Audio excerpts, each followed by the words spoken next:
The second day of the war, my dad was picked up by the FBI, as were hundreds of Japanese fathers, because they were not allowed to have American citizenship at that time.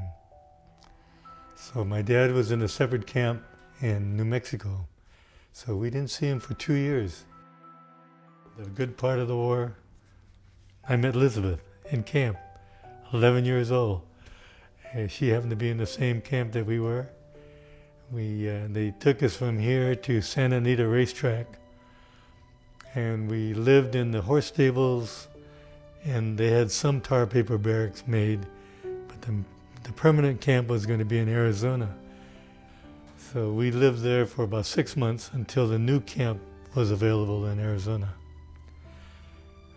We traveled to Poston, and here is this God-forsaken place, a huge desert area, just mesquite trees and bushes, and as far as you could see, nothing.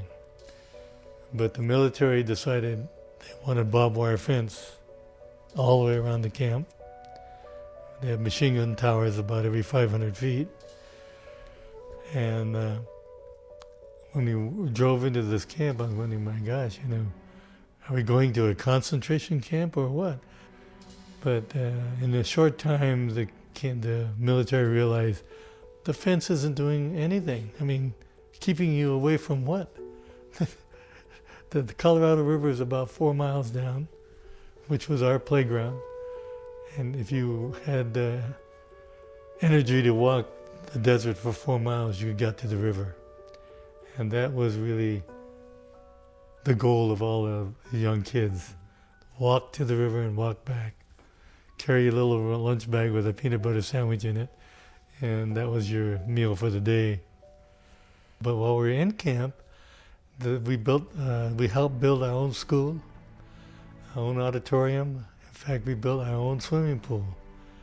And every block, there were 14 separate blocks, and each block had 14 barracks in them and a big mess hall.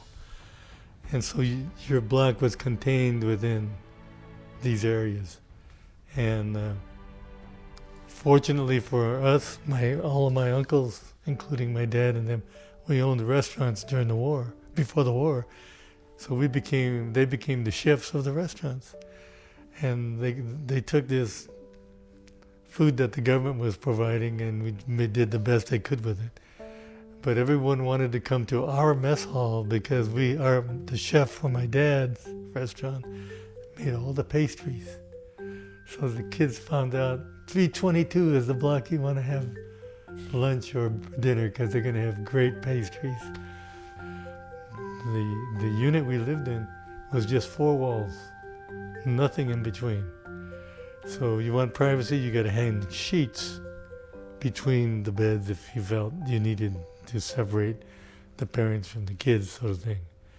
All the furniture inside was you built yourself.